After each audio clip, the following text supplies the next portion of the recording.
Resident Evil has a wide select of characters since the very inception of the franchise that are still in some of the newest entries. There are other characters that have been introduced also that have either been in a one and done story or have either been forgotten to time. I'm looking at you, Sheva. Resident Evil 9 is rumored to be bringing back legacy characters like Leon, Jill, Chris, and Barry back into the newest entry. And please do keep in mind that these are just rumors and nothing has been confirmed by Capcom. Either way, this video has been on my radar and I've wanted to make it for some time. What sparked it was a comment on one of my previous videos, and the comment in particular reads, "Resident Evil needs to end while it still can with some dignity.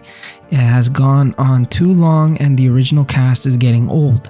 Let the characters find happiness and retire." The first part of the comment I don't agree with, simply due to the fact that this franchise makes Capcom so much money and it is highly unlikely that they would give up one of their most popular franchises. But the other part of the comment I agree with. These characters have served their time, and yeah, it's cool seeing them all together in a Avengers team up movie. I'm talking about Resident Evil Death Island. But these legacy characters have been the legacy characters of Resident Evil for nearly 30 years.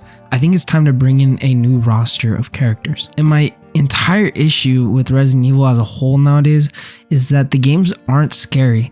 And that's more, I want to say, due to the success of the remakes, and that is one of the reasons that Resident Evil 8 was so disappointing for me, honestly. And if I'm being quite honest, as a Resident Evil fan, I think I will never know what the horror was like in the early days of Resident Evil, because I grew up on the action era of Resident Evil during its time. Resident Evil 4, 5, and 6. But giving a new character the lead would be a good change in my opinion, because we will play as a normal guy who doesn't know anything about weapons or fighting BOWs, someone who is like you and me. I know what the intention of Resident Evil 7 was with Ethan, and I'm not going to skip over that, but he's not really a fleshed out character, and Resident Evil 8 did write his character a bit better, but not enough, I would say. And that's what some of the biggest complaints were at the time for Resident Evil 8. Ethan is just kind of bland. The next entry should end off the legacy characters that we have been nearly playing 30 years for, so they can give room to a new roster of characters. They've served their purpose, and I would say that they are some of the best protagonists in any franchise out there, especially Leon, because he's the best written character. Just plan. Other than that, guys, that's gonna have to wrap up today's video. I hope you guys definitely did enjoy.